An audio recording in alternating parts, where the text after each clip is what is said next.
नमस्कार, मैं doctor RP Sonkar, associate professor मनोविज्ञान विभाग, वसंत कन्या महाविद्यालय काशी हिंदू विश्वविद्यालय। एक बार फिर आप सभी सम्मानित अभिभावकों और प्रिय विद्यार्थियों का हार्दिक स्वागत और अभिनंदन करता हूं।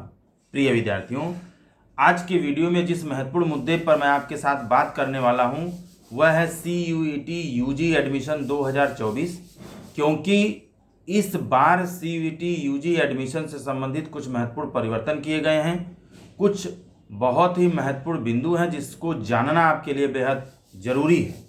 मैं आपको इससे संबंधित कोई भी अपडेट्स दूं उससे पहले ये बात ज़रूर साफ कर देना चाहता हूं कि मैं जितने भी तरह की इन्फॉर्मेशन आपके साथ साझा करने वाला हूं, यह सभी का सभी इन्फॉर्मेशन CUET UG एडमिशन 2024 से संबंधित इन्फॉर्मेशन बुलेटिन के आधार पर मैं आपको बताऊंगा, और साथ ही साथ NTA के ऑफिशियल वेबसाइट nta.ac.in पर उपलब्ध जो महत्वपूर्ण सूचना है इसके आधार पर ही मैं आपसे बात करूंगा।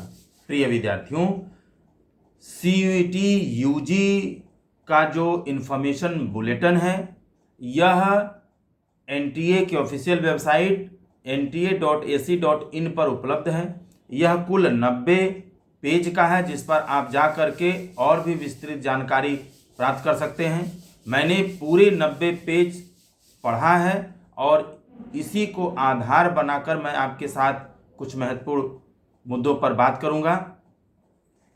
एक चीज़ मैं आपको बता दूं कि CUET UG 2024 की जो परीक्षाएं होंगी यह पूरे भारत में आयोजित की जाएंगी और कुल अलग अलग 13 भाषाओं में यह परीक्षा संपन्न कराई जाएगी।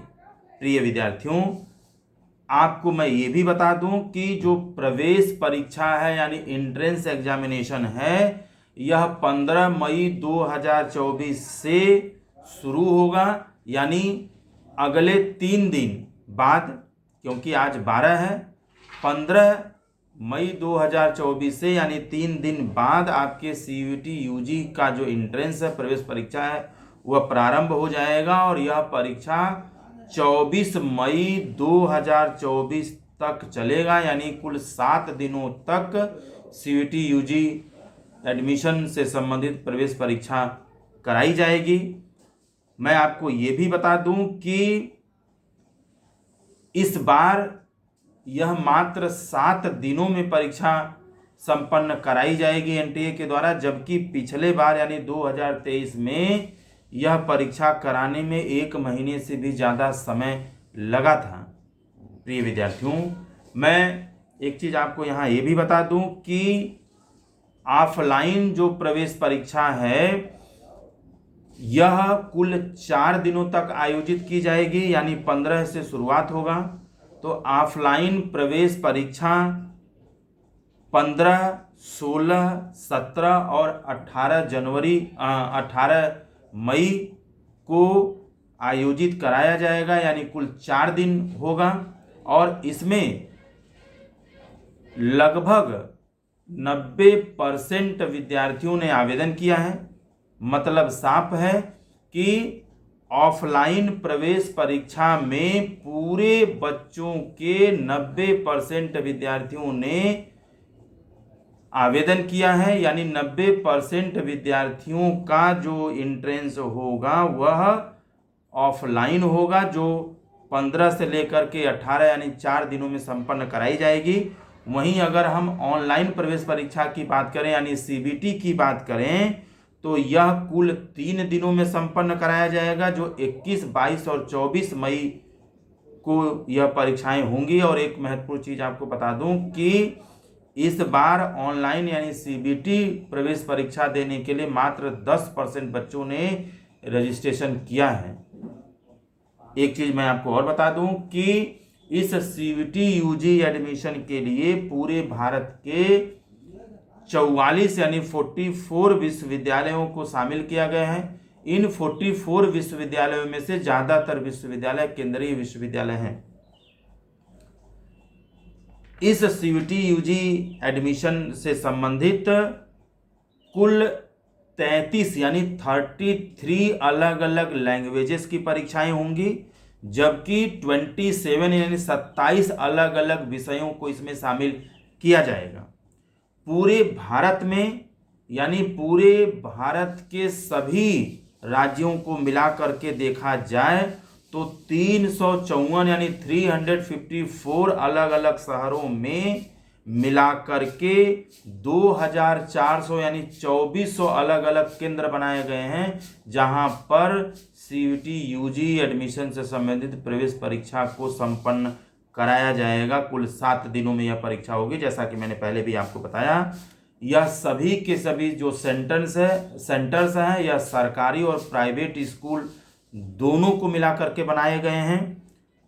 इसके साथ ही साथ एक महत्वपूर्ण जानकारी मैं आपको ये भी दे दूं कि भारत के अलावा विश्व के 26 ऐसे देश हैं जहां पर यह परीक्षा आयोजित की जाएगी। प्रिय विद्यार्थियों, यह परीक्षा 2 पालियों में आयोजित की जाएगी, इसलिए आप सभी से निवेदन है कि आप अपने परीक्षा केंद्र पर कम से कम 1 से 2 घंटा पहले पहुंचें, जिससे किसी भी तरह की समस्या का सामना आपको न करना पड़े। आपको मैं ये भी बता दूं कि आपके परीक्षा से संबंधित जो एडमिट कार्ड है वो जारी कर दिया गया है। आप इसे एनटीए की ऑफिशियल वेबसाइट nta.ac.in पर जा करके ई एडमिट कार्ड डाउनलोड कर सकते हैं। साथ ही साथ एक विनम्र निवेदन मैं आपसे ये भी करना चाहूँगा कि जो एडमिट कार्ड आप डाउनलोड करेंगे उस पर एग्जामिनेशन से संबंधित यानी प्रवेश परीक्षा से संबंधित कुछ महत्वपूर्ण निर्देश और नियम लिखे होंगे, जिनको निश्चित रूप से आपको पढ़ना होगा और उस पर ध्यान देना चाहिए। मैं आपको यहाँ ये भी बता दूं कि जो कट ऑफ है यह नॉर्मलाइज स्कोर के आधार पर तैयार किया जाएगा, और नॉर्मलाइज स्कोर एक फार्मूला के आधार पर निकाला जाता है, जिसकी विस्तृत जानकारी आपको इन्फॉर्मेशन बुलेटिन में मिल जाएगा। यानी एडमिशन की जो प्रक्रिया होगी, जो एडमिशन आपका किया जाएगा, वो नॉर्मलाइज स्कोर यानी इंडेक्स के आधार पर ही किया जाएगा। प्रिय विद्यार्थियों, मैं अपने अगले वीडियो में एक एक सब्जेक्ट के कट ऑफ के बारे में विस्तार से बात करूंगा, क्योंकि आपको यूजी में जितने भी 3 सब्जेक्ट चाहिए, कॉम्बिनेशन 3 सब्जेक्ट का चाहिए, कि इन 3 सब्जेक्ट के कॉम्बिनेशन में सभी सब्जेक्ट का कट ऑफ जो है वो अलग अलग तैयार किया जाएगा। इसलिए मैं अपने अगले वीडियो में एक एक विषय के एक एक सब्जेक्ट के कट ऑफ के बारे में विस्तार से बात करूंगा। अब मैं जल्दी से अगर इंट्रेंस के बारे में बात करूं तो जो यह इंट्रेंस है यह हाइब्रिड मोड में कराया जाएगा।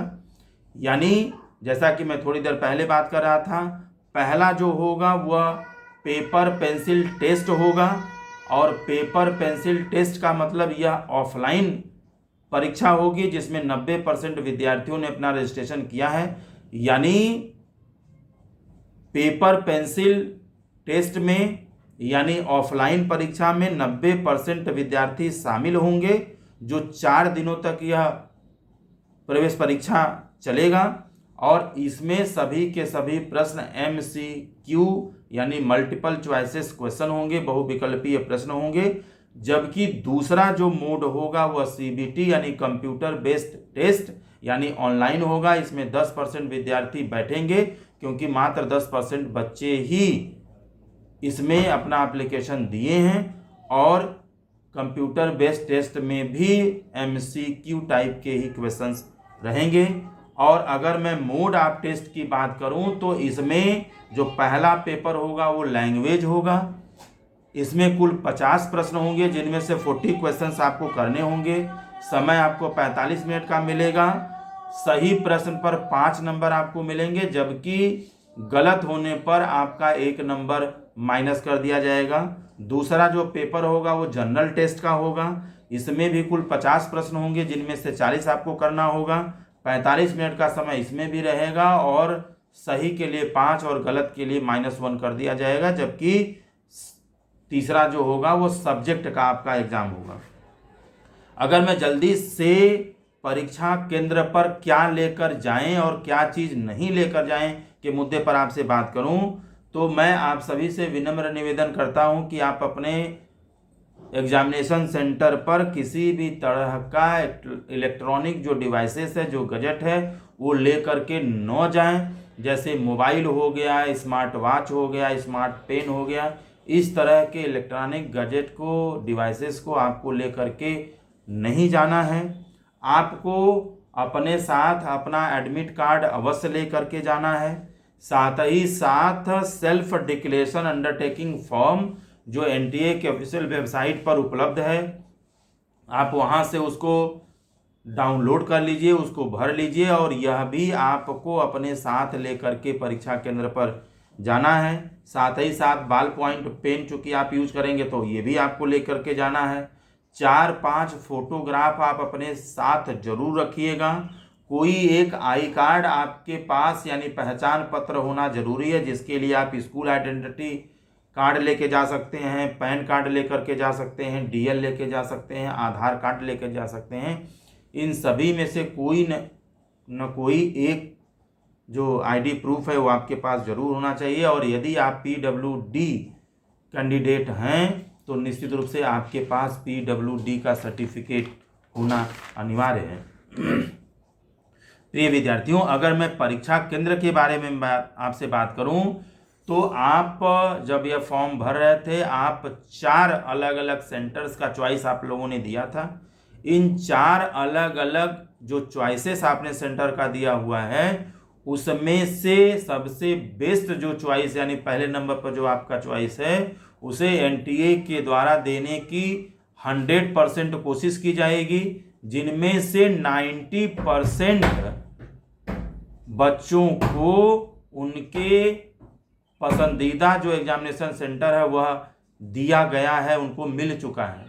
प्रिय विद्यार्थियों, अगर मैं सीबीटी के बारे में बात करूं, कंप्यूटर बेस्ड टेस्ट के बारे में बात करूं, तो एनटीए के ऑफिशियल वेबसाइट nta.ac.in पर इस सीबीटी से संबंधित जो सैंपल है, जो मॉक टेस्ट है, वो उपलब्ध है।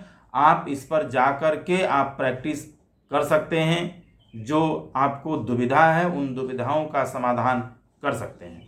प्रिय विद्यार्थियों, एक बहुत ही महत्वपूर्ण बात मुझे आपसे कहनी है, जो अनफेयर मीन्स का है, यानी अनुचित साधन का उपयोग करते हुए यदि आप पकड़े जाते हैं, जैसे मैंने अभी थोड़ी देर पहले बात की कि परीक्षा केंद्र पर किसी भी तरह के इलेक्ट्रॉनिक जो डिवाइसेस है, जो गैजेट्स है, वह लेकर के नहीं जाना है। किसी तरह का पेज, किसी तरह का और भी चीज़ें, मटेरियल आपको एग्जामिनेशन सेंटर में लेकर के नहीं जाना है। यदि आप ऐसा करते हुए पकड़े जाते हैं, यानी अनुचित साधन का उपयोग करते हुए यदि आप पकड़े जाते हैं, तो आपके ऊपर कड़ी से कड़ी कार्रवाई एनटीए के द्वारा की जाएगी, जिसमें 3 वर्ष के लिए आपको सीयूटी प्रवेश परीक्षा से, सीयूटी से आपको प्रतिबंधित किया जा सकता है। और साथ ही साथ मामला गंभीर होने पर आपके खिलाफ क्रिमिनल एक्शन भी लिया जा सकता है।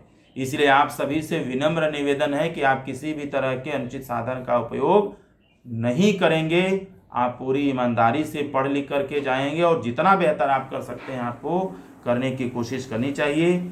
जाते जाते मैं कुछ अन्य महत्वपूर्ण बिंदुओं पर बात करूं तो रिजल्ट एनटीए के द्वारा फाइनल रिजल्ट जारी होने से पहले एक प्रोविजनल आंसर की जारी किया जाएगा, जिसे आप एनटीए के ऑफिशियल वेबसाइट पर जाकर के देख सकते हैं।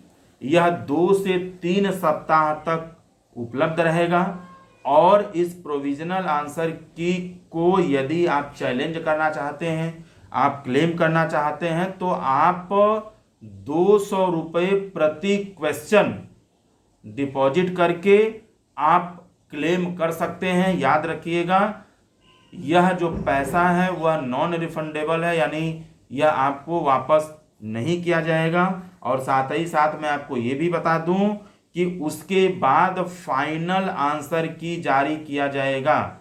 जब एनटीए के द्वारा फाइनल आंसर की जारी कर दिया जाएगा, उसके बाद आपका किसी भी तरह का चैलेंज या क्लेम या शिकायत स्वीकार नहीं किया जाएगा।